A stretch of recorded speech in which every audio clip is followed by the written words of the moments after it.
Operation തൂഫാൻ logo പ്രകാശനവും ബോധവൽക്കരണ ക്ലാസും നടത്തി.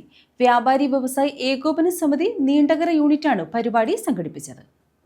വ്യാപാരി വ്യവസായി ഏകോപന സമിതി നീണ്ടകര യൂണിറ്റും ചവറ പോലീസും സംയുക്തമായാണ് ഓപ്പറേഷൻ തൂഫാൻ ലോഗോ പ്രകാശനം നടത്തിയത്. ബോധവൽക്കരണ ക്ലാസും നടത്തി. അരീസേവ ഹയർ സെക്കൻഡറി സ്കൂളിൽ നീണ്ടകര ഗ്രാമപഞ്ചായത്ത് പ്രസിഡന്റ് ബി ശിവലാൽ ഉദ്ഘാടനം നിർവഹിച്ചു.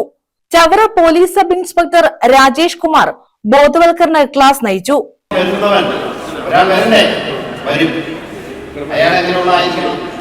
ലഹരി യുവജനത ഒരു ക്രൈസിന് വേണ്ടിയിട്ട്, ഒരു ത്രില്ലിന് വേണ്ടിയിട്ട് സ്റ്റാർട്ട് ചെയ്യും. അതിന് നമ്മുടെ സിനിമകളിലും മറ്റ് ഈ മൊബൈൽ, ഫേസ്ബുക്ക്, ഇൻസ്റ്റാഗ്രാമിലും ഒക്കെ ലഹരിയെ കാണിച്ചിട്ട് വളരെ പൗരുഷം ഇതാണ്, അത് വെച്ച് പല കാര്യങ്ങളൊക്കെ ചെയ്യുന്നു എന്ന് പറയുമ്പോൾ വെറുതെ ഒരു തമാശയ്ക്ക്, ഒരു നേരം പോക്കിന് നമ്മളത് ടേസ്റ്റ് ചെയ്യാനുള്ള വ്യഗ്രത മനുഷ്യ സഹജമാണ്. പല കാര്യങ്ങളും നമ്മൾ അങ്ങനെയാണ് തുടങ്ങിപ്പോകുന്നത്. പല കുറ്റവാളികളും മദ്യത്തിലും മയക്കുമരുന്നിനും അടിമയായിട്ടുള്ളവരൊക്കെ തന്നെ ഞാൻ അടിമയാകുമെന്ന് പറഞ്ഞല്ല തുടങ്ങിയിട്ടുള്ളത്. അത് വെറുതെ ഒരു നേരം പോക്കിന് തുടങ്ങും. ഒന്നായി രണ്ടായി എണ്ണമറ്റ നിലയിലേക്ക് പോകുമ്പോൾ നമ്മുടെ രാജ്യം ഇന്ന് വളരെ മനോഹരമായി ഉയർന്നുകൊണ്ടേയിരിക്കുകയാണ്. ഡെവലപ്പിംഗ് എന്ന് പറഞ്ഞാൽ ഏതാണ്ട് ഡെവലപ്ഡിനോട് അടുത്ത് കഴിഞ്ഞിരിക്കുന്നു. കണ്ടില്ലേ, ഹൈഡ്രജൻ ട്രെയിൻ വരെയാണ് നമുക്ക് വന്നിട്ടുള്ളത്.